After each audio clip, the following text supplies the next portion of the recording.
From the mountain tops to the prairies wide, we carved our dreams where the wild winds ride. With pick and shovel we staked our claim. Through fire and rain we bore no shame. The red dirt stained our boots and skin, but it built the place we all live in. Oh, red dirt nation, rise and stand. From the treasures deep in the soil's hand, a family of brothers hand in hand. This is our home.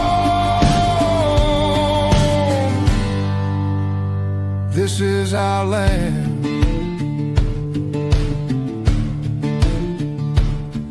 The river sang as we toiled away.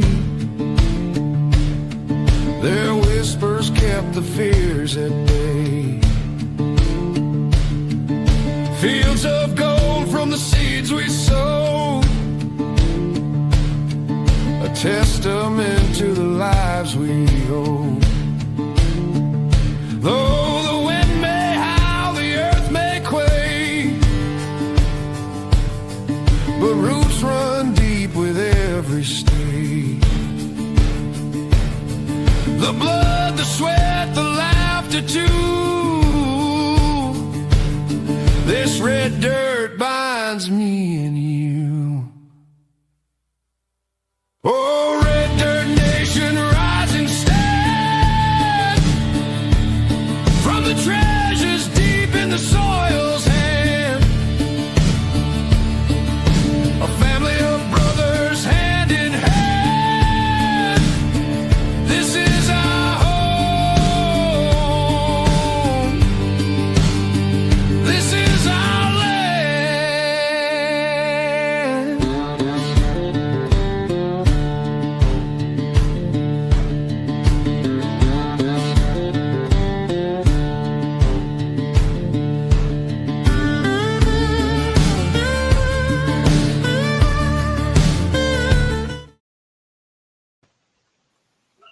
How's it going, everybody? Hey, everyone.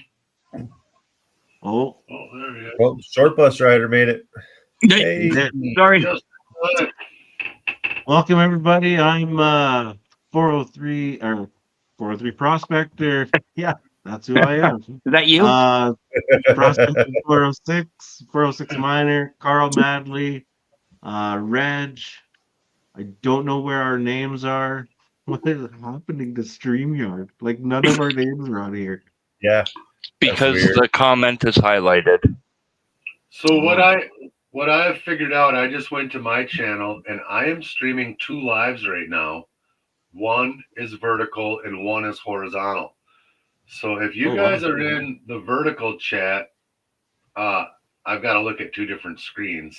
So all of them. And I would say, yeah, we have 72 viewers right now. 72 people. Holy cow. You got 72 crazy. people in. Well, 69 I'm assuming now, but yeah, the we've majority got of those are watching in the vertical. So welcome. Yeah. All right, it may be a pain in the butt, but we like the new technology. but we like the yeah. So anyway, that being said, we're happy that everybody's here.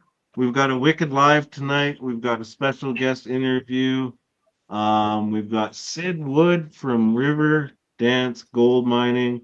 He's backstage. We're going to talk to him about, everything that got him into gold mining. He's a veteran, so we're going to pay our dues to the vets. He's got a new internet series coming out as well. So we are going to invite him up and welcome him to Red Dirt Nation. Hey, How's everybody. it going, Sid? Hello, hello. Good. Welcome. Thanks for having me on. Hey, no problem. I don't know what's going on here. Oh, you don't want to see that. Yeah, let's get the right guy here. There we go. That's All what I right. want to see. You don't want to see me. Anyways, how's it going, Sid? Thanks for joining us. Appreciate it. Yeah, glad to be here. Right on. So, first question, can you start by sharing how you first got involved in gold mining and what drew you into the industry? Yeah, so I, like a lot of people, I grew up gold mining. My grandfather, my family, both sides of my family came to Alaska in the early 50s. My grandpa on my dad's side was a territorial policeman before Alaska was a state. He got into mining. My dad got into mining. The whole family, by the time I was about 10 years old, we were full into mining. That's what we did for a living. And we did that for a lot of years back up in the Talkeetna Mountains behind Eureka for folks who are aware of what Alaska, the different drainages in Alaska is on the Oshetna drainage and the Black River, Bush Creek and Gold Creek, also Willow Creek, which is like a huge mining area, real close to the hub of Alaska. But I grew up as a kid at a gold mine, fishing and picking berries and running around, getting into trouble. And at the end of the day, my grandfather and my dad built massive mineral jig plants with onboard water recycling. And at the end of the day, when they'd shut down and clean out, my brother and sister and I would go climb up in there and pick flakes and gold pieces out of the jigs. And, that's what got me hooked, really, is actually finding gold. That's really cool. So is that the origin story of RiverDance gold mining? No, my family got out of gold mining after, financial hardships and stuff. We switched over to soil remediation for a little while when the Exxon Valdez spill happened, and there was a lot of venture capital. So we started washing dirt, and then we got into cleaning up rifle and pistol ranges for the military using mineral jigs. And during that time, I grew up and joined the military and moved away from Alaska for a little while. And when I was, I'm just about 50, and a few years ago during COVID, actually, my wife and I bought a camper, and I wanted to do something while we were out camping. I wanted to go prospecting. Just tons of places here in Alaska to go. And so I started looking around at what was available for equipment, and I was floored that nobody still today has built a real portable mineral jig, which my dad, sluice boxes are the most abundant tool out there, and for good reason. They work very, very well. Oh, My yeah. dad, he was absolutely against sluice boxes. It was mineral jigs or nothing. And so I was looking for that just to see if there was. And I decided to make one since I couldn't find one. And it worked so well that I showed a couple people, and they're like, yeah, you should probably, look into selling these. So that's over the last few years, that's where we're at. Oh, wait. And you can see some of those jigs behind you then. Hey? You got your little workshop just moving. Yeah, so I build everything by hand. What you can't see in front of me is a dartboard with a bunch of pieces of templates, metal templates up there that I use. I cut everything out, shape it. This is a screen tray that I hand built everything, and I'm about to ship out a machine to a guy in Arizona. So anyway, yeah, it's my hobby and my passion. I am less than 6 months away from retiring from my normal job, and then I'm going to do this full time. Oh, wow. Awesome. Okay. That's so now you're cool. living the dream. Holy, you're a lucky guy. I'm jealous. So, obviously you're using those jigs, I'm assuming, to catch gold, but will they catch sapphires and other heavy minerals that people might look for? Yeah, absolutely. That's one of the cool things about mineral jigs. If it can be separated by specific gravity, you can use a mineral jig to get it. Any type of precious metal, precious gems. I have sold jigs to guys using them for diamond mining, sapphire mining. Dan Hurd recently used one of my jigs to proof his peridot mine that he's venturing into. and to see if a mineral jig could separate the peridot from the basalt, which is very close in specific gravity. And it worked so well that they're moving forward with the project. Oh, nice. Yeah. That's awesome. I asked because there's a lot of sapphires around here, so I figured something like that would be super useful. Just Yeah, to you'll chime see- in, I work with Dan Hurd on Sundays. I'm Dan's moderator. Awesome. We have a question from Prairie Prospecting. How important is classification? Well, like with just about anything, it helps. This is a very small machine. We have 3 different models, and each one is centered around basically a 5-inch hutch, 25 square inches, and it will, a rock, 2-3-inch rocks are not going to move through that little bitty machine, and they'll block enough of a section of the screen. So I tell people, if you screen it down to 1/2 inch minus, that's really, really good. 1/4 inch minus is perfect, because then you can screen out the 1/4 inch jig shot with the same screen, and you keep your jig shot clean, and everything's moving through under its own power. You don't have to pluck any rocks out. Oh, okay. That's wicked. Mm-hmm. So, who are your early mentors or influences in the mining world? Oh, definitely my grandfather, Woody, everybody called him Cyril Wood. He was a pioneer here in Alaska with a lot of different things. He built the first, I think, portable synergistic leaching system in Alaska, and he was consulting with mines all over the U.S. and all over Alaska. People would send him ore to test out, and he was always experimenting, always trying new things. I'm sure he toxified the neighborhood and us plenty. I remember him sitting out in the yard with the burning mercury, and he retort set up there. And anyway, he just loved experimenting. He never graduated high school. He was one of those guys that lied about his age to get in the Marine Corps, and then he was in the Korean War and World War II, and just did everything. He was a territory policeman, a truck driver, worked at a diamond mine, gold mine, and he would just learn. He was a pilot. Anyway, he was my biggest hero as far as gold mining and everything. He's the one that got me critically thinking about stuff and problem solving. Oh. So, talking about your mini jig, what like a lot of us guys are just prospectors, and I think a lot of the viewers just low key prospectors, not a big mining operation or anything like that. Do you have a machine for that's easy to take out? Like the ones behind you look pretty big. I don't know if I would take one of those out. Yeah, I'm not- our smallest machine is the Mini Max. It weighs 12 pounds.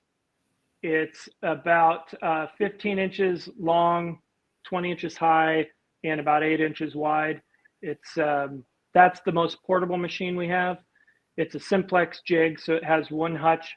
Even the duplex jig, and behind me up here, there's the one you can see the easiest right there. It's larger. It's what we're calling the Pro Series. We haven't started selling them yet. I've actually sold a few, but they're being sold as a custom build. Those are 7 by 7 inch hutches. They're almost double the surface area of each screen tray. And that our normal duplex jig, the RiverDance Max, weighs 17 pounds. That one weighs a little over 20 pounds. Our biggest machine weighs 27 pounds. Oh, really? Yeah, and that's a 2-stage Oh, wow. triplex. It'll do it.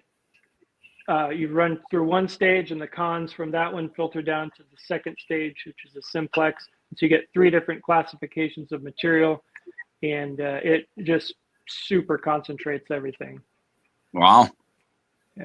So Minor Mod Gold is asking, how much does the Mini Max retail for? $1,000 so we've got 3 machines: Mini Max, RiverDance Max, and the Pioneer Peak. Those are the simplex, duplex, and the 2-stage triplex, and they're $1,000, $2,000, and $3,000. Makes it really easy. Hey, So I pulled up a quick clip of the Mini Max on Riverdance Gold Mining's YouTube page. So make sure you go out and check it out. See if I can pull up here. how hard are those to like set up? Oh,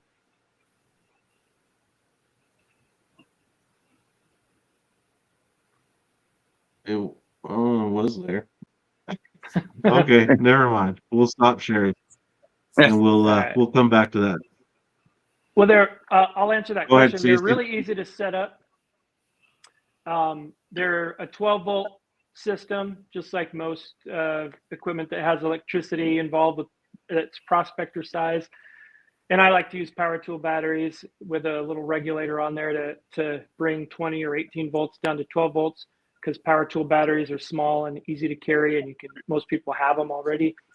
mhm. But these are very, very easy. I supply a bilge pump, either an 1,100 gallon per hour bilge pump for the Mini Max and a 2,000 gallon per hour bilge pump for the Pioneer Peak and the RiverDance Max. And I put an adapter on everything so it can be run up through a regular garden hose. And these don't need a ton of water to run them. So even though it necks it down to 1/2 inch to get into the machine, and it's a 3/4 inch or 5/8 actually hose, it's plenty of water for these machines. And Okay. so you just have to be able to hook up a battery, hook up the hose, and then press the button to turn it on. And the most you have to do for adjustment is work your water regulator valve. And honestly, in most situations, it's not that critical. When you're running concentrates, you have to fine tune it a little bit. But if you're just out prospecting or you're running course material, you could leave it wide open. It shouldn't be a problem. That's neat. Well, So I've Jason talked with. Jenner had a Jenner. question. Oh, go ahead. I was just Go ahead. read the same thing, man. He was wondering, what with that small machine, how much can you process an hour? You know what? That's a great question, and I get asked all the time, and it really depends on the material. It is meant to be up to about an eighth of a cubic yard an hour for the simplex jig. The duplex will do up to a quarter of a cubic yard an hour, or 10 full 5-gallon buckets roughly. The Mini Max, it's a simplex jig, and that's a 5-inch span from the rear of the tray where you feed the material in to the front where the tailings come out. So there's not a whole lot of room there for everything to sink down. So you have to be a little slower. But as soon as the gold hits that pulsing action in the jig, it'll sink directly down. I'd say about 15 minutes or so per 5-gallon bucket is pretty achievable with the Mini Max without overdoing it. When you're running if you're running heavy classified cons through it, then you will absolutely have to slow down more.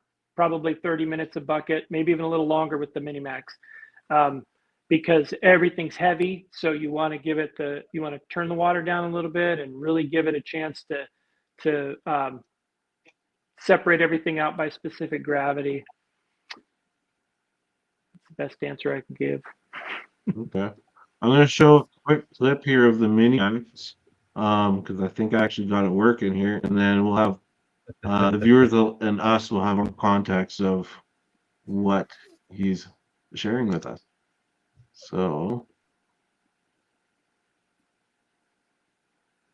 there we go.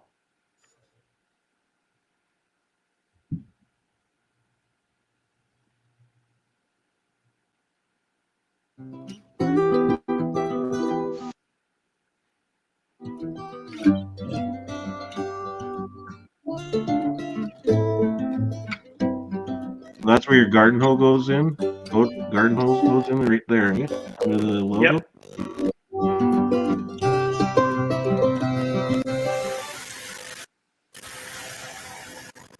How small that thing is. Wow. That's pretty cool. But you just feed it in that top tray there. That's what you're saying, right? Yeah. Yep. Okay. Is there like the water volume control in this jig, or are you just like how is the water controlled? So every jig comes with a submersible pump, a hose, a spray nozzle, a little water regulator valve, a jig shot, an AC adapter, because they're all wired with a little dongle and come with an AC adapter so you can plug it into the wall if you're doing it at home, and a concentrates container. So water regulation is I usually put the valve right up next to the pump. And depending on where I am, if I'm at home or I'm doing it in a recirculating tub, I'll put it right on the pump and then run the hose to the jig. But if you're out, you probably don't want to put it right at the pump if your pump's out in the creek. Anyway, it's just a small valve, regular water valve that comes with it.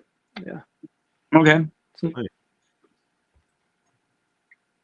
That's man, I could use one of those in my Yeah, life. that's pretty ingenious.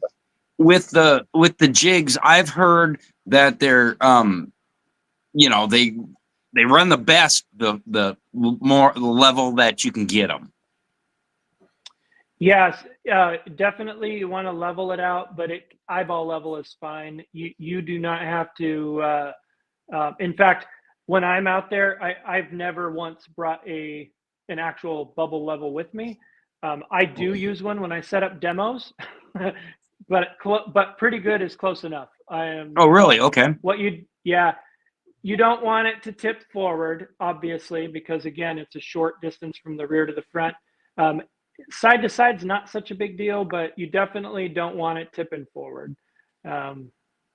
But honestly, the throw on these things is only about an inch. It's a 1/2 inch cam, and so the throw is 1 inch, and it's you're not going to throw stuff out of there. Really, what you're going to do is if you've got too much water pressure, that's really what's going to get you, or you're feeding it too fast.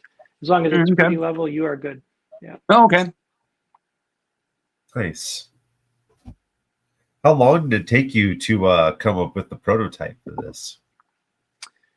Well, about 1.5 years total. I built the first one. I actually had it in my mind that I was going to build something that anybody could just go get the parts at Home Depot or Lowe's or their local hardware store, and I would build it. And if it worked, I'd put the plans out online and maybe make a couple videos on how to build this thing. And I built one that was pretty good, and I did some testing, and it worked really well. But it took me about 1.5 years to, after I decided, you know what, I think I want to patent this thing, and I want to try to make it for retail sale. It took me about 1.5 years to come up with a prototype that I could reproduce enough to keep making the same thing. And then another 6 months or so before I settled on the version that you see now. But we are always coming up with, it seems like about every 6 months I'm making an upgrade and doing a change, making something better. Oh, cool. That's awesome. We just in the last couple of months, we began rotating the water inside the hutch. It's all directed flow. So as it comes into the hutch, instead of spraying in there and filling up, it sprays in there and spins. And of course it fills up and overflows. But as you're cleaning it out, when you turn it off, it cleans the inside of the hutch out for you. You don't have to spray it out with the spray nozzle like you used to. And it keeps everything moving. It creates a water column in the center, a low pressure spot in the center, so the heavies can fall right through the center and go out the tube. And The other upgrade we did even more recently was I had on the duplex jig, I had both water inlets were coming from the same hose, and I separated them out so you can actually you can regulate the water flow in each hutch separately. And that's something that customers had asked for. And, you know, if a good idea is a good idea, I'll definitely do it. Nice. So how often do you have to Great. clean those out? You know what I mean? don't- When you're running the concentrate, I Yeah. kind of understand, you know, if you're running some real heavy stuff, but your average, let's say, dirt, for lack of a better Yeah. word, can you run like Yeah. all day? Yeah, so that's one of the cool things about mineral jigs, the big ones and the little ones. You can continue running until you have so much heavy material, the gold, that it covers the screen and it impacts the water can't get through. The water's coming up from underneath. So as long as there's space for the water to get through, there are holes through the screen, you can just keep going, and the heavier material keeps collecting. And it takes, we found out, about 27 ounces of gold in one of these little jigs to plug it enough that the water is not able to get through, and you'll just hear it thumping against the screen, but it's not coming up anymore. Otherwise, 27 if ounces the of jig, gold. yeah, if the jig shot starts coming out, that's another really good indicator, because something heavier, something denser has got underneath it and is pushing it out. So if your gold is not flat and it's, you know, nuggets or pickers, and there's a lot of them, it'll start pushing it'll displace the shot. Otherwise, the only reason to stop is you're out of dirt to run through it, or it's the end of the day and you don't want, you should never leave your jig shot in the tray overnight. It will cement. No. And it gets That's a pretty bad hard day. to break everything. Yes. I How we would going, love Joe? to find 27 ounces of gold. Yeah. So we got another video here of your I think it's your two jig system, and you're digging in a culvert here. You're taking a chance. So you can walk us through this video if you want. If it plays.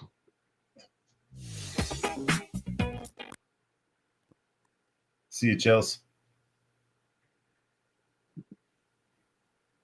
Just spinning, hey? Well, if this Yeah, is the that's video my I'm internet. thinking of, Welcome to yeah, this video is you'll notice this is a green PVC framed machine. This was our original design, and that's the culvert at my parents' house up on Lazy Mountain here in Alaska.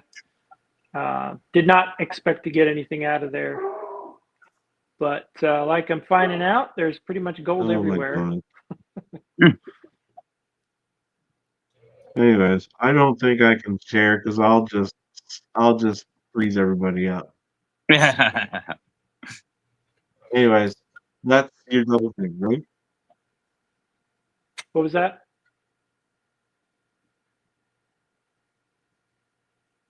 Can you repeat that, Trav? Uh-oh. Jab freeze. Yeah, might be one of those StreamYard issues again. Yeah. I know as soon as we got on, it booted Prairie off. So, well, I guess let's geez. keep moving forward then. As far as like with the jigs Oh, goes, oh, you got a sorry, duplex. he's back. There he is. All right. Sorry, I'm gonna restart my internet. I'll be right back. Okay. Okay. So now with your jigs, so you're making improvements all the time without spoiling anything. Do you have any planned improvements for this winter going into the next prospecting season? Yeah. The next big thing for us is to get the supply chain issue worked out and start marketing the Pro series. So there's a Mini Max Pro, which is actually what this screen is for. I said we're not selling them, but we are on an individual basis. I just sold one, and this is to an ore miner. He's a hard rock miner that wants it to concentrate his material. And anyway, they're all bigger. They're about 49 square inches for each tray, for each hutch. And so we have a duplex, and the RiverDance Max Pro, and we have the Mini Max Pro, and those are, you can run a half a yard an hour through the duplex jig. And we did that on the beach in Nome this summer, just testing it out on that beach sand, which is really easy to run. That stuff is fantastic, really. I mean, there's some stuff up closer to the shore, or the bench, the land up there that has a lot of clay in it, but the sand itself is fantastic. And I was putting material in there as fast as I could possibly do it, and it was keeping up with it. The limiting factor was we were recycling seawater in totes. We used the same totes that we shipped the machines up in. We just opened those up on the beach, filled them up with water, put a couple 5-gallon buckets in there, and recirculated the water. And we had to keep pulling. Every time I put a bucket in, I'd have to empty the tailings bucket. And so take a bucket out. Yeah. Yep. But other than that, it was, man, we were just cruising, and it was working really, really well. So I think those will be useful to folks that want something just a little bit bigger, but are still looking for something, relatively affordable and portable compared to any other type of jig you can find out there. So got a question from chat here. Zayfiel was asking if you only focus on gold, or do you target other minerals as well? My focus is gold, but so I just had a guy come in the other day, last week, to my shop here, and he is a copper miner, and they get gold as a byproduct, actually, but their main focus is copper. And he was actually blown away that he'd never heard of a mineral jig. And when I started showing him what it was, he actually came in to see if I had any gold pans or snuffer bottles and things like that. So I gave him a couple, because I don't sell those, but I have some around. And I showed him the jigs, and he was like, holy crap, that's pretty cool. So yeah, anything you can separate by specific gravity, you can target. I've got guys that use my jigs for gold mining, silver mining. That guy might grab one for copper. I don't know. But gems and gold are the most popular. Yeah, because you said something Makes about sense. diamond mining too. Yeah, I don't know if Nico Jackson ever comes in here, or is somebody you guys are aware of. He mines and sells crystals that he finds and gems and things. And so he bought one of my jigs, one of the very first ones. He's probably in the first 10 machines that I ever sold. He bought one for diamond mining, and he's had that thing for over 3 years now. And I just sent him a brand new RiverDance Max because he wanted to get into gold mining. And so he's shifted into gold mining, and he's put out some videos with that, with his old green machine, using it for diamonds and using it for gold, and then now with the new the RiverDance Max. So. Wow. So That's assuming really that cool. it'll get the garnets then too, right? You probably get a bunch of garnets at the bottom of your screens. Oh yeah, if we see a lot of garnets here, and it'll actually, anything that's got a higher specific gravity, it's going to hang on to as it's pushing everything out. So what's cool about these little jigs and why they retain gold so well is that there's not enough water flow really to push the material out. The water's pulsing and it's overflowing, but it's not rushing through there, and it's not coming from behind and pushing the material. You're adding the material right on top of the hutch, and then as you add material in, the heaviest material displaces anything lighter and pushes it out, and it'll keep doing that. So yeah, it works very well in that way. We've got my daughter's going to walk by really quick. Hey, Danny. I was looking everywhere like, what was that?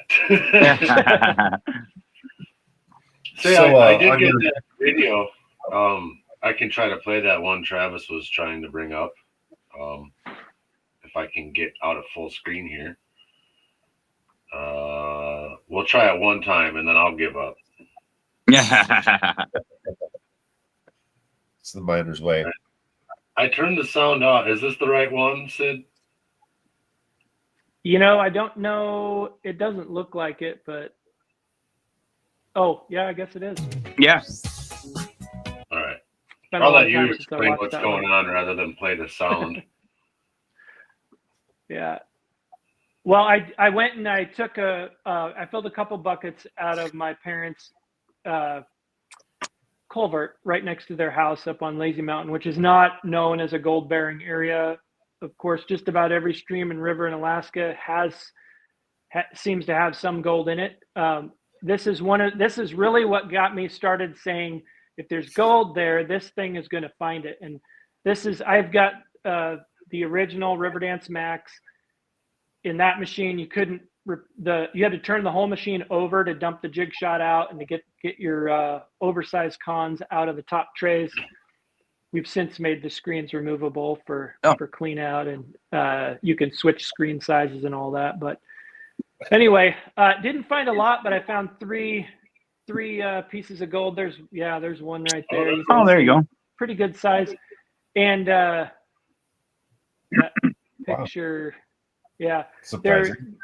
There's I started saying, if there's gold in the dirt, this thing's going to find it. And I honestly, I've only been skunked one time using my jigs, and that was I went and grabbed a little bit of catastrophic failure there on my stand.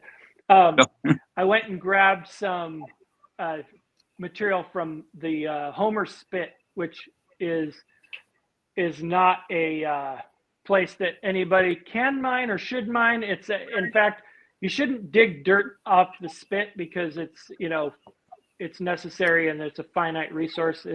We put the dirt there to make this spit out into the ocean. But at low tide, I went and dug up some dirt just to see. And of course, there was no gold in it. But every other time I've gone out, I've at least found, little teeny tiny bits. It's not always a lot, but it's always something. I even found gold in Florida beach sand. Some friends sent me some beach sand so I could make a video to see if the jig would capture shark's teeth, and it did. It did retain the shark's teeth, but there was gold in the material too. A couple, just a little teeny tiny specks of gold in there. Oh, so there is gold in Florida. Apparently. Yeah. Probably rubbing off all those coins out in the ocean. Yeah. Right. Gold plated shark teeth.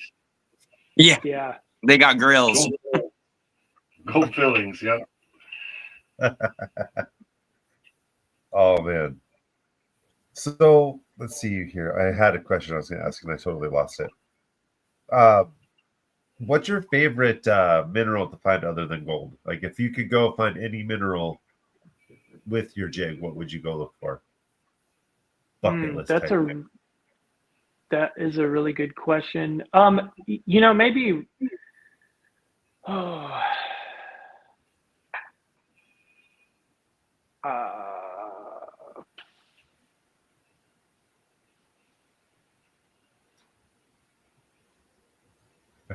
Too many to choose from.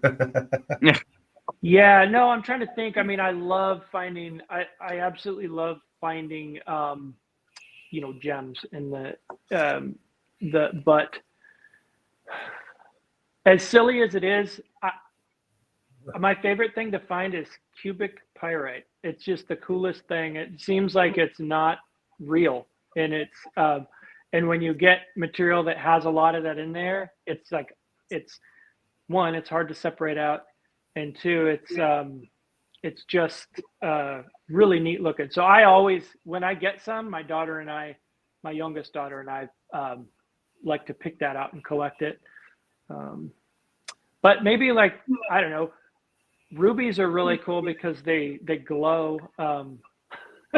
Anything you can see under a black light.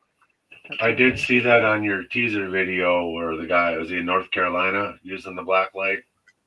Yeah, South Carolina. Yeah. South Carolina, yeah. We found some rubies when we were down there prospecting, and it's pretty neat.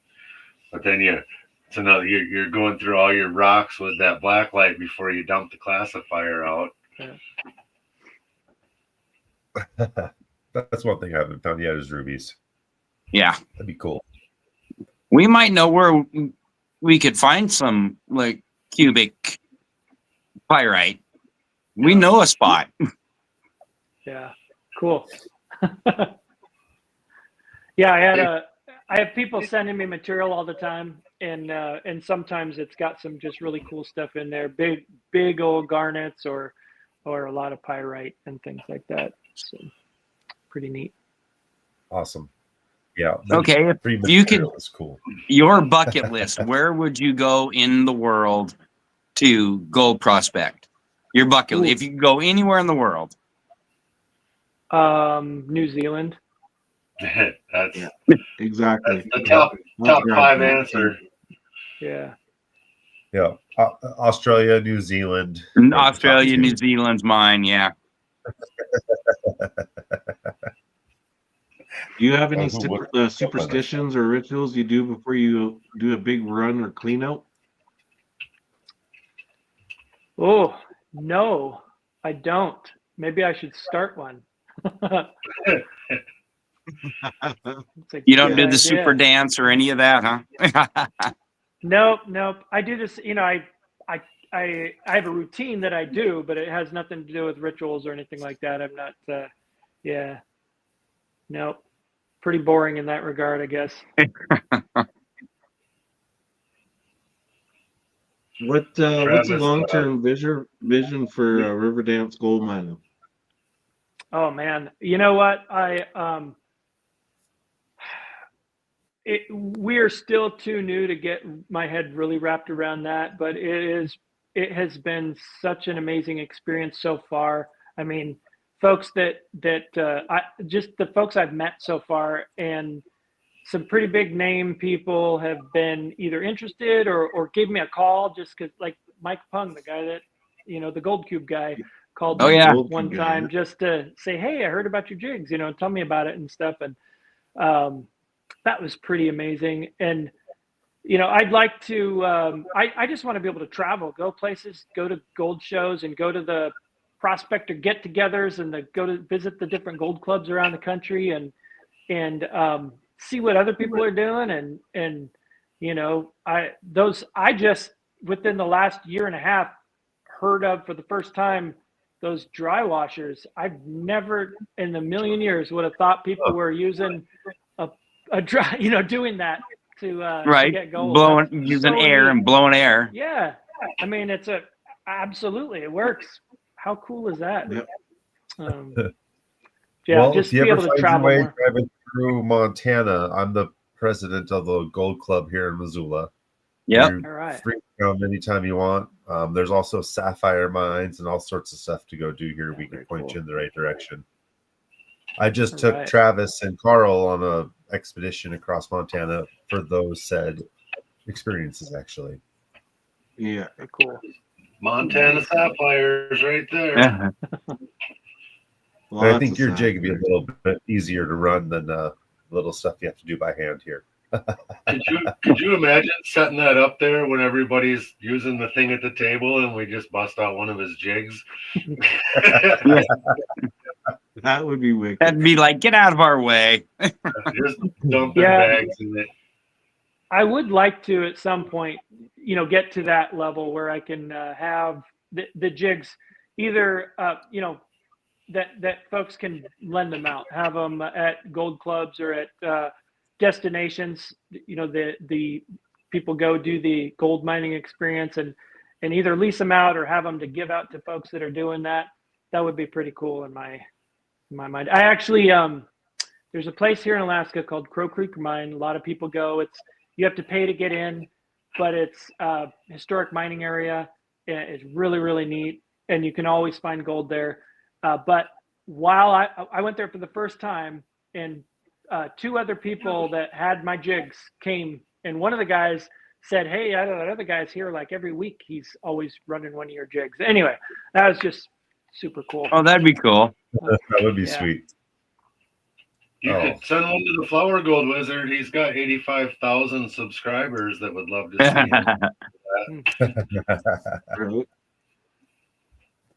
Right. Curtis is asking, what's been your best day of recovery? Oh man, you know what? It's definitely not since I went into business for myself. The jigs, yeah, because I just don't get out enough. I literally have like an hour or two at the most when I get out. Usually, the run in the last run we did, the final day before we flew out of Nome this last summer in June, was probably the best day, and I dumped almost all the gold out on the ground because I wasn't paying attention to what buckets we had. But we recovered more gold that was minus 100 than we did of the larger gold, and there was 1 gram of minus 100 gold, and I bet you that, and from the previous days, and then we ran like 3 or 4 times that much that last day, and I bet you I had at least 2 grams in that minus 100 concentrates, and there was just a little bit of black sand in the bottom of a bucket, and I thought, oh, this bucket hasn't been cleaned out yet, and I rinsed it out, and my brother came over and said, where's the concentrates bucket? And I said, what are you talking about? And it was all, yeah, I had washed it out. Yeah, I could see gold all inside the bucket. Oh no! Apparently, you know, so that Double probably it back would have up. been my best day, but yeah, I haven't had any massive, you know, super great days. So I wish I could say I had. I will. You will. You will. Yep. What's the biggest nugget you found? Probably it was only 1.3 grams. It wasn't that big. Only. Only, yeah. Yeah. What else? Do you got anything cool for show and tell back there? Sure. Let's see here. This is all. Let's see. Well, actually, the coolest thing I have in here is right here, and you can't tell what it is because it's not up. But it's a little shaker table. Some guys in Idaho. I think is in Idaho. Charlie Barrett. He's the Path of the Bee on YouTube, and he is a high school shop teacher, I guess. And he and some high school students made these bump shaker tables, and that's pretty cool. But let's see. Well, maybe I don't have anything all that cool. I could pull one of these jigs down, but let me grab this. It's not up on the shelf, but this is the Minimax Pro. This is the larger of our Minimaxes, and I'll show you the other one just for size comparison real quick. It'd be perfect for you guys. I can't use that anywhere here in my garage. Oh, I'd use the you know what out of that. Yeah, the shiznick out of that. All right, so check out the size difference between, this is our normal Minimax. This is mine. It's pretty dirty because I use it all the time.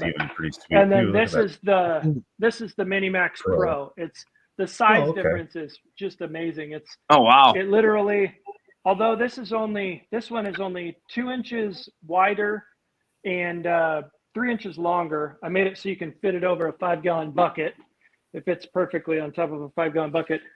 It doubles the screen tray area, so you can run a lot more material over. You can run a 1/4 of a cubic yard through this machine, just like the duplex jig.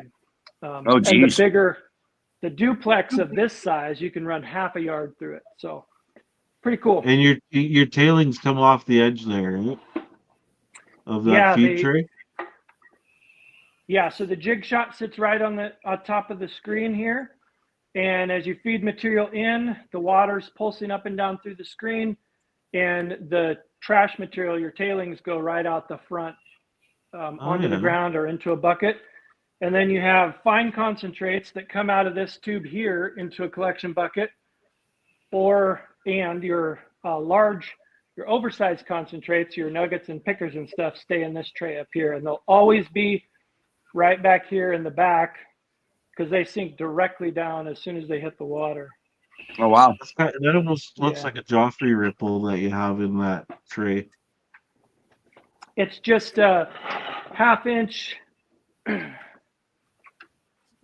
can see that. It's just Okay. half-inch aluminum flat bar, and to make Oh. some retention areas. Oh, in okay. here. Right.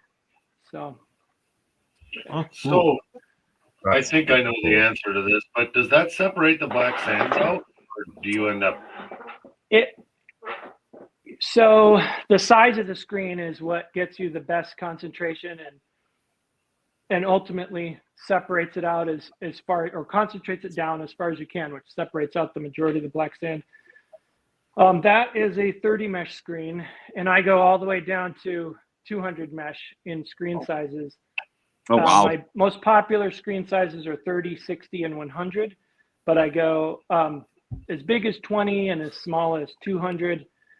And if you on our single stage jigs, which these are, you pick the screen size that's going to reject the most of the material, or the vast majority. So 90% of your material should leave the jig out the front, your tailings, and Yeah. less, at least, you want at least 90% going out. So you only want a little bit coming out your concentrates at the bottom. Your oversized material, what you retain is limited by the size of that screen tray. So it's always going to, it depends on how much you put in as to how much it concentrates it down. But that's the limiting factor there. Your undersize or your minus fraction will continue growing, right? Because it's the more material you put in, the more you're going to get. But then you just swap to a finer screen size. This one's a 60, and run it again, and it's going to have the same effect on that size. And then you can run it a third time if you want, or I usually skip from 30 to 100. But our two-stage triplex does that all at once. You put it in the top, and it cuts it once, cuts it again, and you have, after running a 10 buckets of material, you'll probably have a few teaspoons of your minus 100 concentrates and just what's retained in the tray for your larger stuff. And it should be just the heaviest stuff. So you never have more than a gold pan to pan out at the end of the day, regardless of how much material you run. That sounds That's amazing. Yeah. That sounds wow. Oh, so when do you have to buy the screens separately? Like you get one screen with the jig, and then you have to buy them in increments or whatever, unless you buy the one that comes Yes. with all three. Yeah, you get each machine the one screen to make it go. You choose that screen size, and then you have to buy separate screens. Okay, Those are additional. Yeah. that's wicked. Huh. So those use steel shot. Not. I was thinking they were using lead for some reason. No, what I use is carbon steel. It's this. There's a jar of it here, but it's 1/4-inch steel shot. It's slingshot ammo. As long as you keep it clean, you don't leave it in the jig overnight. Don't leave it in a bucket of water because they will rust. The reason I like to use carbon steel instead of stainless steel is it's magnetic, and you can pick it up with a magnet if you don't have a 1/4-inch screen to separate it out. Yeah. And it's cheaper. Stainless steel is great. It lasts longer, but it's not magnetic, and it costs a lot more. Curtis is asking if you use a surfactant with it when you're running on the recirc. Yeah, if I'm recycling the water, then I'll put some jet dry in there. Yeah, I mean, why not? It's a good idea. It'll not only will it keep break the surface tension of the water, but it also helps the sediment or the dirt to settle out of the water and keeps your water cleaner. It can anyway. Some dirt just sucks. Do you notice that it makes it quieter too? Does the jet dry make it quieter? No. when I'm running the sluice in my garage and I've got it running off back down into the tub, as soon as you put the jet dry in, it drops. It's the change is very noticeable. You can hear it on camera for sure. Yeah, if the only noise was from the pump, I would agree with that. But the motor on these, some of them the motor stays pretty quiet, but they have metal gears in them, and they can get kind of loud. They're tough little motors. Haven't had any of them quit on me yet, but they do make some noise sometimes. And you said you're running on a like a cordless DeWalt battery with the adapter. How long does like the 20-volt battery run? Yeah, so first of all, you want at least a 4-volt or 4 amp hour battery. I've had a couple people try to use like 2.5 amp hour batteries, and they start running into issues. The machine will run for probably, I don't know, maybe 4 to 6 hours on a 4 or 5 amp hour battery. Wow. The pump won't run nearly that long, maybe a couple hours. Even the little, I've got 2,000 gallon per hour C-flow pump, and they're up on the counter there, little 1,100 gallon per hour bilge pumps, and it really doesn't seem to, those suckers draw 8 or 10 amps. They have a much higher power draw. The machine itself, all the machines have the same little 12-volt motor, and they're all 3 amp, 35 watt motors. They're very, very low power draw. So you can run the machine.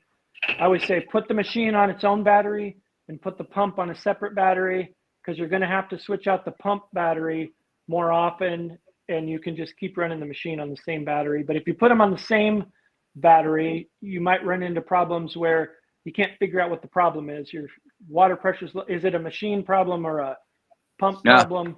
It seems to simplify things by just separating them out. So the pump's the power hog then. Absolutely. Yeah. So do your machines only run with DeWalt batteries, or can they be rigged to like other batteries? They're 12 volt.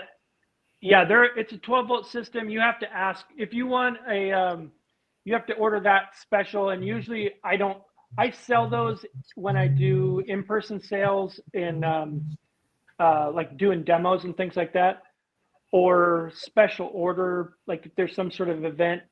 But normally I just tell people what they can do and point them where, at like Amazon. You can get one of those adapters for Craftsman, Milwaukee, DeWalt, Rigid, Cobalt, all of the above, Ryobi. It's I've ordered and used those for all battery types that I have and anybody in my family has. But I don't usually sell those. If you get it from me, it's more expensive because I got to get it and then right. Yeah, the shipping from from the States to I just was wondering if there was a way to like make it so you could use all types of batteries versus just a DeWalt. Yeah. I've looked into that. I could put the voltage regulator on there, but I'd have to keep an inventory of the different size. I'd have to. I don't know if I want to do that or not. I think it's probably just easier to Yeah. But I mean, even if you have the links for other people to go find it themselves, Yeah. I forgot. I do have something kind of cool. So I don't know. This is really simple. Somebody asked me about this, so I did it for the state fair this year, and I've had a few people ask for them since then. But it's just an ammo box with those voltage regulators in there.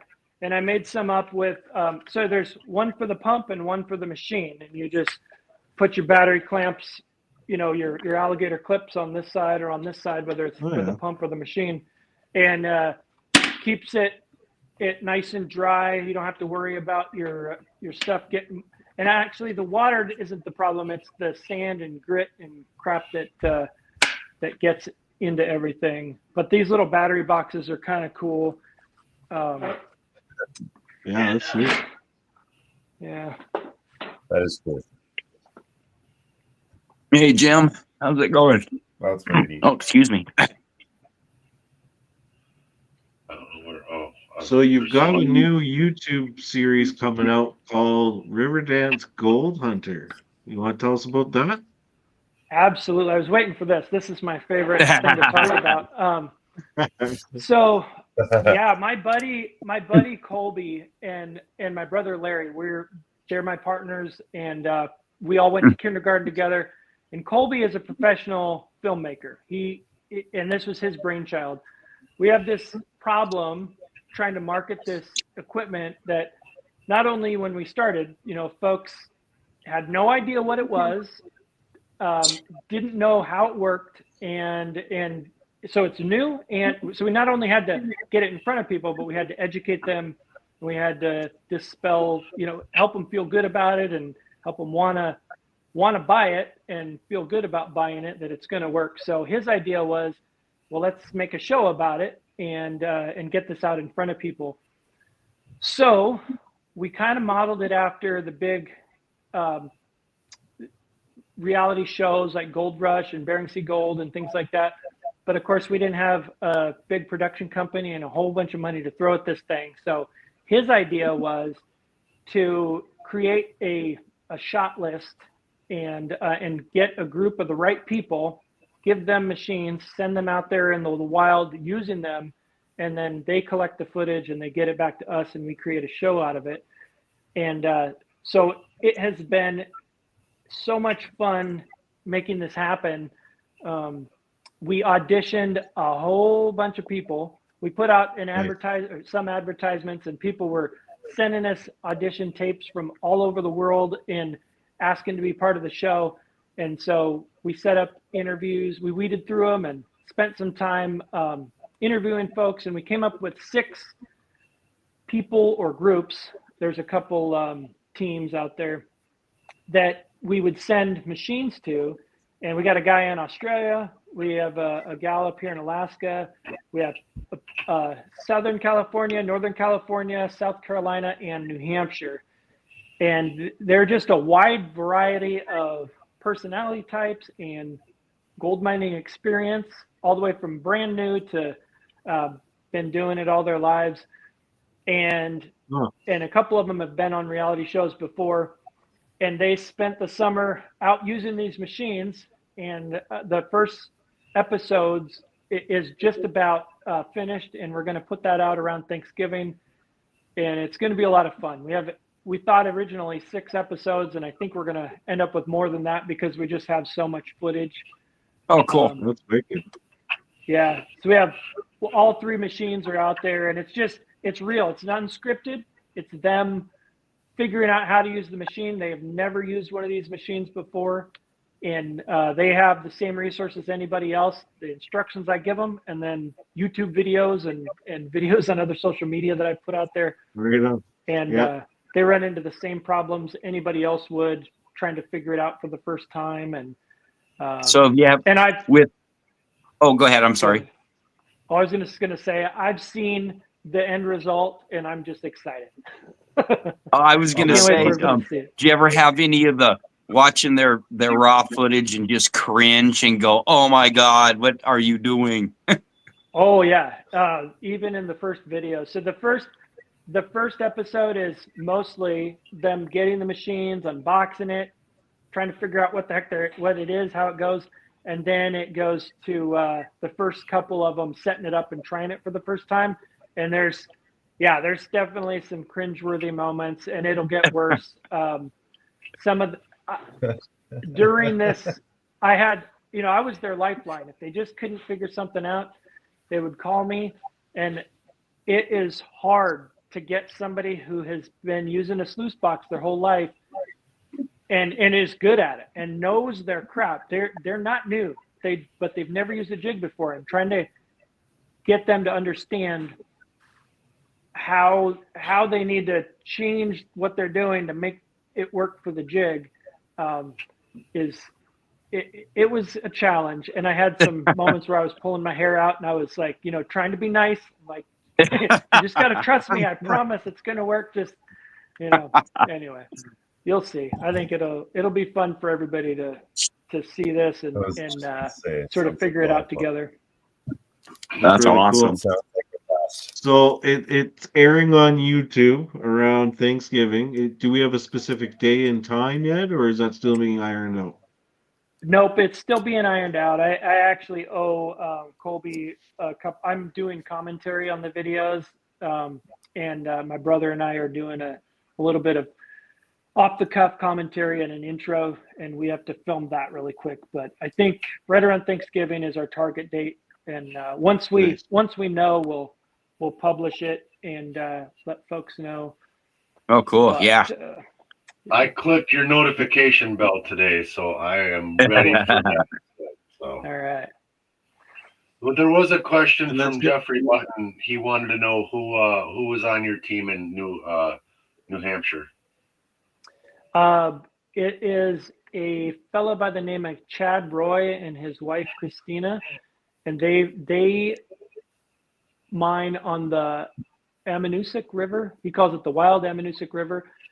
They have some property right on the river, and there's a property right next door to them that is actually a campground for mining. But they have they dredge there. They have got a couple 4-inch dredges that they run in that river during the summer, and pretty cool stuff. They have a lot of gold there. It's really neat. Oh, cool. That's cool. Yeah. Very fun. Sounds like a fun time. Oh, yeah. Well, So are you gonna be doing this one season, or are you gonna do it multiple seasons, or not sure We're yet? gonna keep it going as long as if it works out the way we think it will, and honestly, it already has. We're getting so much interest just from. I still get often people asking me if they can be part of the show, and we closed down auditions in April, so we're Really? yeah. I didn't even know about this. This is crazy. Yeah, and me either. Yeah, I just found out about it because I was like, Red Dirt Nation will put in a casting video. Yeah. Next year, hopefully. Disregard that chat. I copied a bad link. I'm trying to share Nope. your channel. That'd be And, cool to take around driving between New Mexico and Montana. That would be sweet. How So we did. how well does it work with like heavy clay soil? Well, you have to either break it down. Are you talking about really dry material that has clay, or are you talking about actual clay balls, clumps of clay and stuff? Like Yeah, like like both. tater with clay material in it. Where Yeah. you gotta kind of break it up. So what I do, usually, it's like anything else that like a sluice box. It's not going to break the clay apart if it's formed into clay. You'd need a wash plant to do that, trommel or something. What I do is I just stick it in a bucket and stir it up either with a paint stirrer on a drill or I add water to it and stir it up with my scoop. But if it's just dry material and it's got a lot of silt and clay in it, then it'll feed through just fine. Yeah, you got to go slow with clay balls and stuff. But we ran into that, like I mentioned earlier, a little bit in Nome and some places here, even in the valley where I live, there's some places with a lot of clay. And I just, break it up with your fingers or like I said, pre-mix it up before you put it in. Feeding it in a slurry is, it's kind of hard to beat that for a feed type material for any type of equipment. It just will always feed better if it's in a slurry, but Yeah, because up at our club claim, there's a ton of clay. It's a real bear up on the hill. yeah. A lot of guys pre-soak are all like the paper, pre-soaking. run it. Mm-hmm. So could you do Yeah. like they have for the Gold Cube, where they have the trommel attachment or the high banker attachment? Could you make a pre-wash, I guess? Yeah, you absolutely could. And our I've been toying with this idea for a while, and I'm going to do it as soon as I get time. Yes, you can absolutely marry it to a trommel or some sort of high banker type attachment. What you have to avoid doing is just overwhelming it with water, which both of those can do. But you can control the feed coming out of that in a couple different ways. What I'd really like to be able to do, though, is use it with a dredge.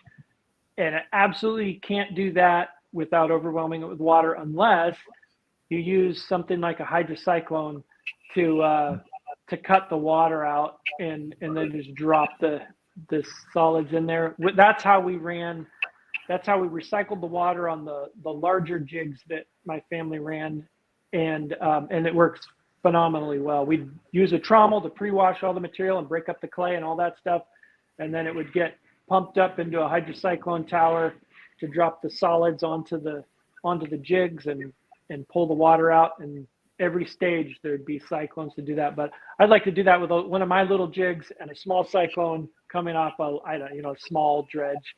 I think that would be pretty fun to. Oh yeah, that'd be awesome. You should Could you maybe talk to dredge it Mike through, Dunn like- because he's got some industrial cyclones up in Alaska. So Yeah, he's cool. he's definitely a smart man when it comes to that stuff. I could just imagine your two brains together would make something crazy cool. So yeah. I just wonder No, if you we could actually dredge have it like with- Go ahead, Trav. Sorry. no, go ahead. I was just wondering if you could dredge into like a smaller dewatering screw, and then where it screwed, which Yeah. normally would be your yuck material, it would feed from there. Then, Yeah, you could do it with you could do it like that too. Yeah, of course, that's a lot of stuff to carry to the beach. Yeah. absolutely. So Whether back to your it's show that's practical or coming not up. is- Go ahead. Do you have a favorite cast member that joined or? Oh, so I don't want to give too much away, but I'll just give no, I don't have a favorite, but there are a couple that are going to get a lot of comments, and it's I love watching them because you just never know what they're going to do. So just a little background: the folks in New Hampshire, they are very smart. They're scientists. They've been involved with high-level government projects for food security and things like that. They're really bright people, and so when they're doing what they're doing, they talk about it, and it's a real learning experience to see how they mine and what they're doing. Christian, a guy down in he's a little further up north in Northern California. He is he's a whitewater rafting guide, but he's been mining forever, and he knows his stuff when it comes to geology and the history of the area and mining, and he mines on the Trinity River, and he's just an oddball wild card guy. You never know what he's going to say. He can be very he's got a great heart, very very positive, but yeah, I just never know if it's going to be kid friendly or whatever. We've got Krista in Southern California, who her words, she brings glam to gold mining, and she's brand new. She's learning, and the things that come out of her mouth, she's got me cracking up all the time because it's not always correct, but that's okay. It's she's trying, and she is learning and all of that. She knows what she means. Yeah, exactly. We've got Morgan Lauren up here in Alaska, she was on Gold Rush, and she's a serious miner. She has her own gold mine, and has grown up around it kind of like I did, and knows her stuff. She's the one person in the cast that really understood what jigs were. She'd never used one of our jigs, but she knew what they were. She'd been around them, and knew how valuable they'd be to the cleanup process for what she's doing. And then Jason from Australia, that's just cool because he's, it's Australia and it's different. They just the way he talks is entertaining. So, and then Chad McClaskey from South Carolina. He's, deep country, and that guy puts in the work. When he goes mining, it is up and down hills, it's no joke. They hike everywhere they go mining, and he's got the biggest machine, and it's not fun to carry around. Even though the machine itself only weighs 27 pounds, that becomes a lot more than that very quickly when you've got all your gear. Oh yeah, 25 pounds is 25 pounds. Yeah. Yeah, it does. Yeah, it still sucks to carry it. Mhm. So do you build all of these in-house then? Yeah, my brother welds the frames, and I build everything else. I cut everything out and shape it. I've got a metal brake and lots of different tools, and we build them all in house. And we're looking at manufacturing, but we're not there yet. Our volume is still low enough that I can keep up with it almost, and we're doing pretty good. But we're getting there.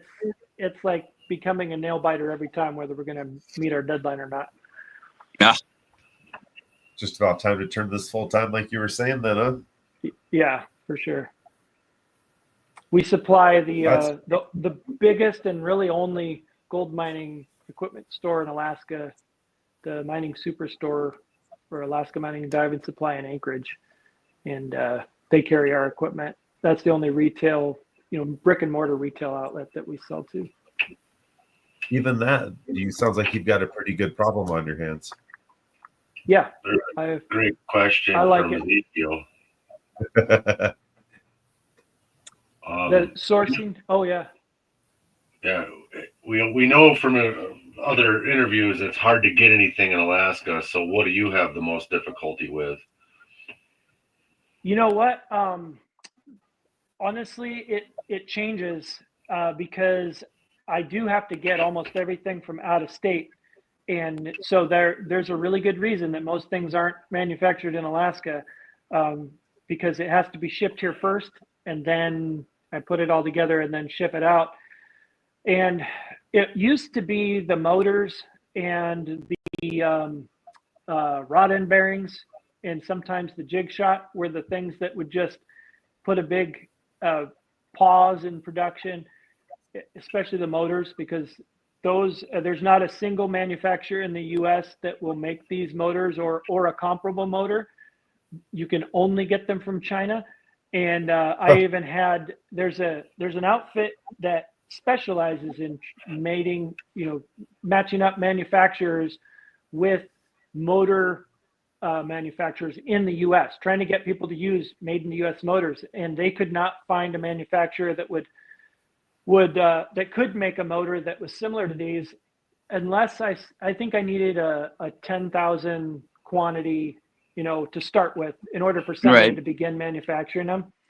And I can't do that yet. Eventually I will, because it kills me that I'm buying motors from China. But so right now though, everything's pretty good because the Amazon, which is where I source most of that stuff from, has they have a distribution center in Alaska now in Anchorage, and so what used to take me 2 to 3 weeks to get takes just a few days. Oh, and, nice. Yeah, I Do you think get the drone delivery? What's that? Do you get the drone delivery? No, they don't do that in Alaska yet. That'll be pretty cool. But the hardest part for me to get for that I'm not meant, one of the reasons I haven't started selling these yet is this hutch here, this piece for these bigger jigs. I can't get it in Alaska at all. I have to, and I can't get it shipped up here through the places that carry it. I have to, and it's one of those really weird things. Home Depot carries these. It's a 4x8 PVC reducer, and Home Depot carries them down in the States. And they will not ship store to store, and they won't ship it to me in Alaska. So I have to buy it online, have it shipped to my buddy's house in Georgia, and then have him ship it up to me. I've had plumbing supply companies try to order them for me, and 6 months later, it's still not here. So that's the most ridiculous the double shipment, issue that I have right now. Have you tried The rest of these, the normal size ones, I can get. If I can't get them shipped to me quickly, I can run down to the hardware store and buy them for a few dollars extra a piece. They're more expensive to get them here, but they're always in stock.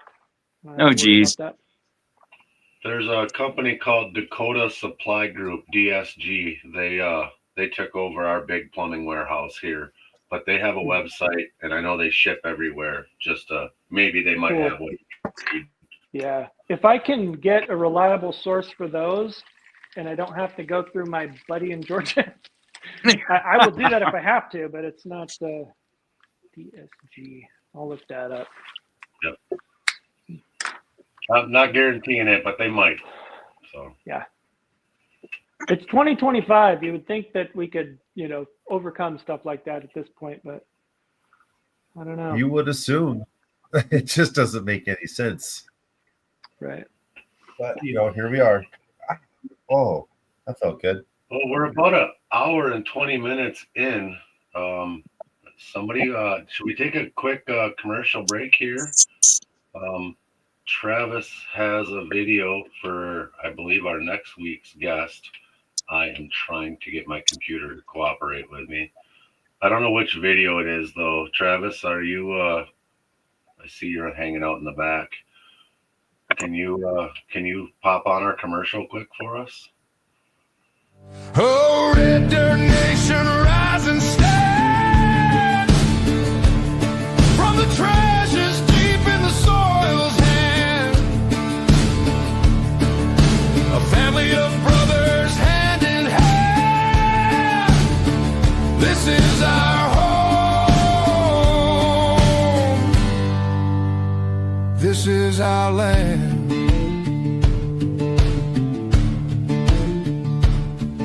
The river sang as we toiled away.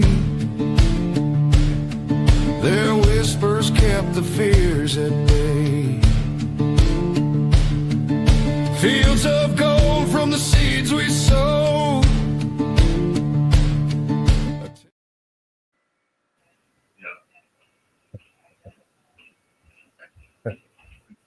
Oh, fun stuff.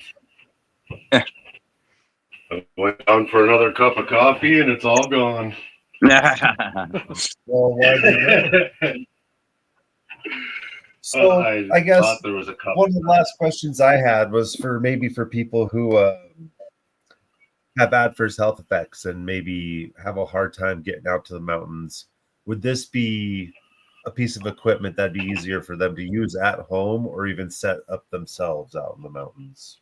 Let's say they're in a wheelchair or they're, having to walk with a cane. Yeah, one of the things that I really like is the ability to set this up in my garage at home. One of my close friends, his dad has one and he walks with a cane. He wanted something he could just sit down next to and feed from a chair. You can absolutely do this. I really enjoy, I started doing it for my demos because it was such a great way to set it up, is recycling water inside a tote. You just go get a Husky tote or a Craftsman or whatever brand at the hardware store, that those closing lid totes, or you can do it in a regular, removable lid tote. The Mini Max sits on a 2-gallon bucket perfectly, and the RiverDance Max sits on a 5-gallon bucket perfectly. So you just set it on top of the bucket for your concentrates, put a 5-gallon bucket in front of whichever machine it is for the tailings. Everything's overflowing into the same sump, and you just drop your pump in there and you can just run it all day like that. Doesn't take that much water, easy to clean out, easy to operate. It doesn't make a mess in your garage. You can plug it into the wall so you don't have to run batteries. Super easy. Awesome. Perfect. Be a good way to get my old man doing it. Yeah.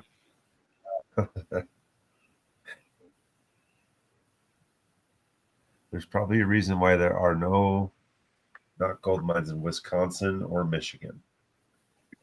Well, it's because Wisconsin or Michigan. mostly copper, and there is just a little bit of gold, but there is currently a company from Canada that is drilling for gold a couple hours north of me, and they have really good results from all of it. You can Google it. It's in the Chequamegon National Forest. I can't believe I said it right. That's CH Pretty good. Magwan. I love that flow copper that comes from Michigan. That stuff's cool. Yeah. But Expensive, the copper from Montana is pretty nice too. Well, I don't know. This is Anaconda. You win again.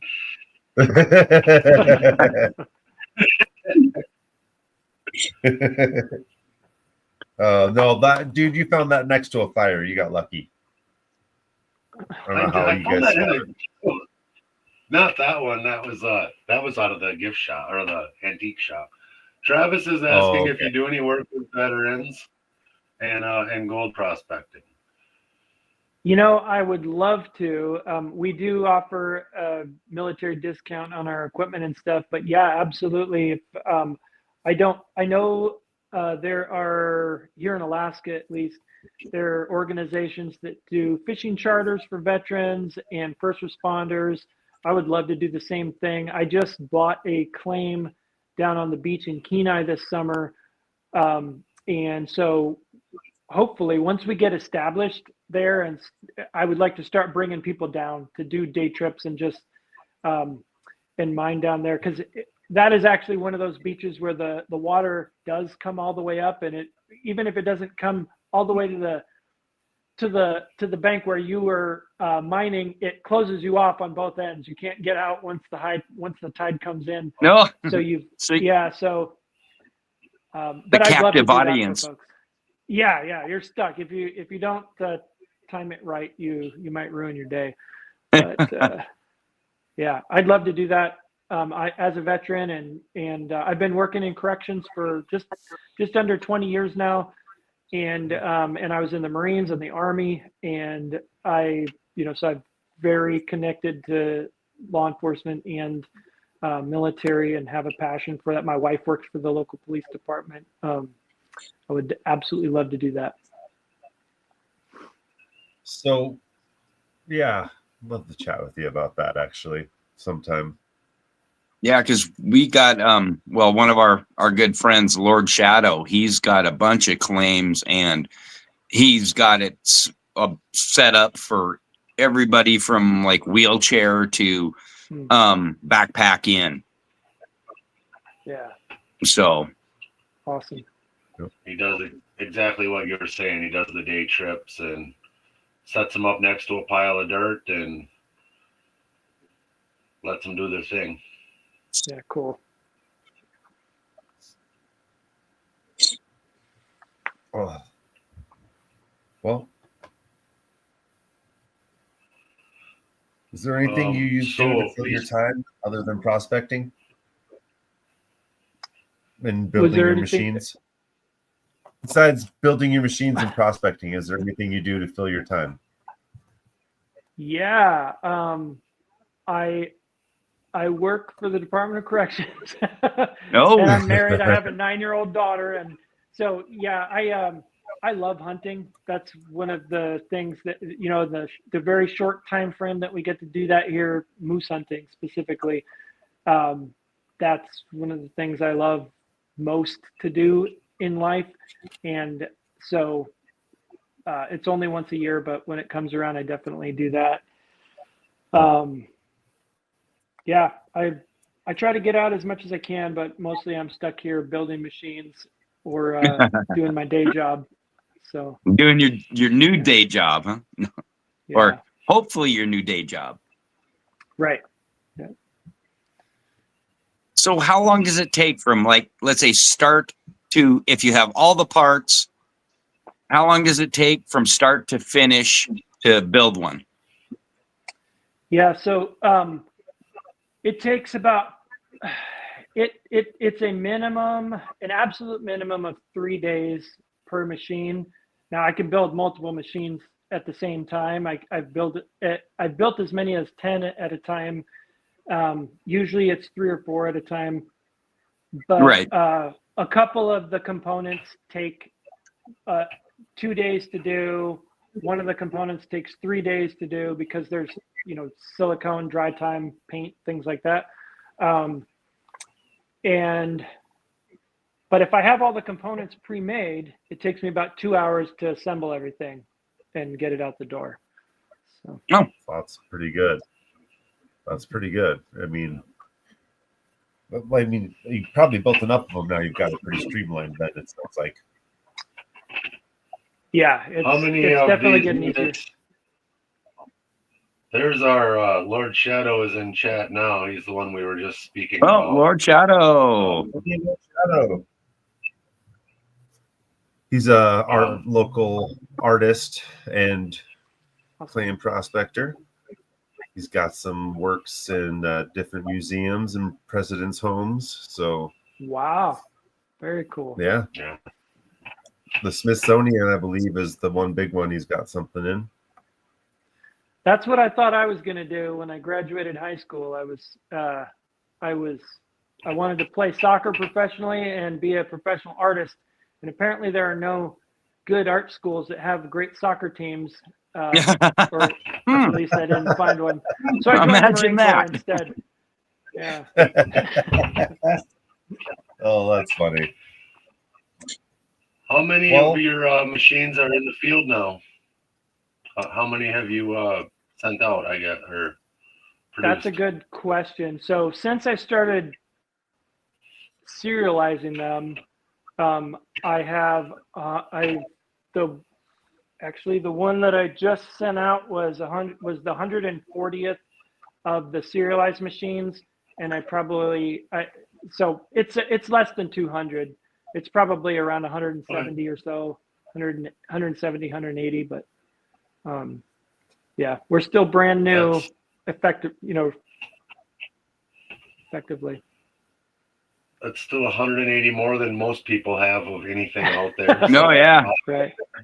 Well, and I story. just got the patent this summer in May on my dad's birthday. And, Oh, cool. That's like a bucket list thing. I always wanted to do that, and so I have a utility patent.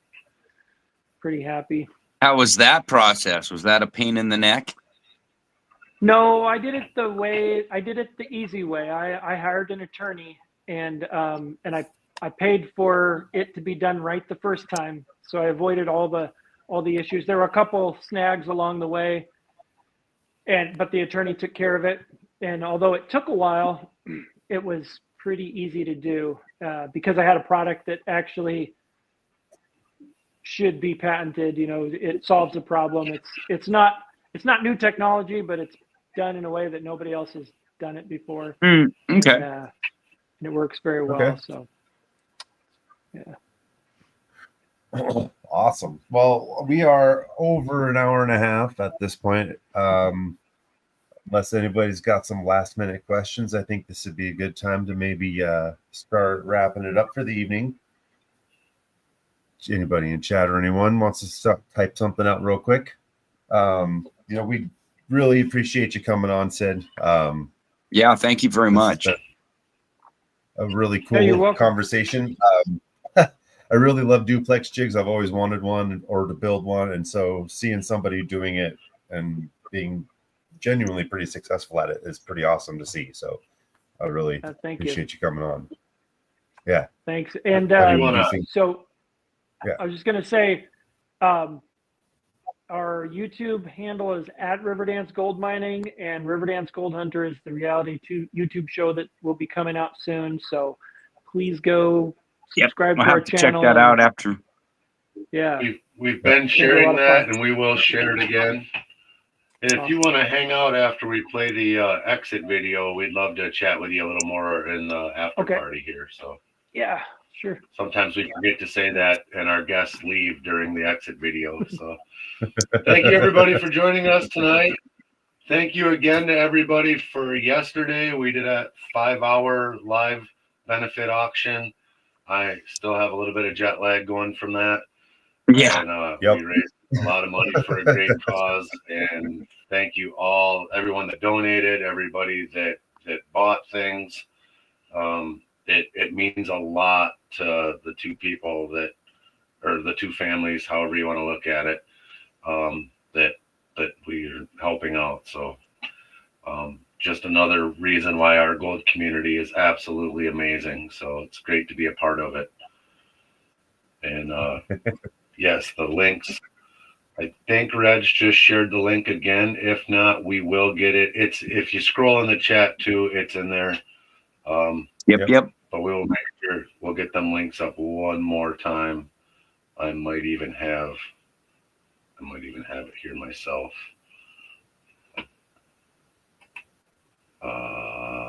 Right there. All right. So this.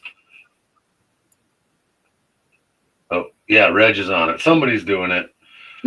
So Reg just shared. He's always on it. Everybody's channel. Yeah. One of them is Super Mod's got it. Yep. Oh, gotta get somebody's all right. taken care of, modded up on the channel. She 3PO, you have a Yes. wrench now, so you can check out the people in chat's channel. Sorry about that. Also, Yeah, thank all Rods. you guys for bearing with us with these updates. Apparently, with YouTube doing the vertical shorts, they've created a whole separate live for those. And so you're in actually, like if you're watching on my channel, there's 2 different chats for us to follow, where normally we follow the chats from 4 and 5 channels. Now we've got 8 and 10 chats to geez. follow if we're not watching the one on the screen. So it's going to take us a minute. I'm glad this didn't happen yesterday, because it would have drove us insane.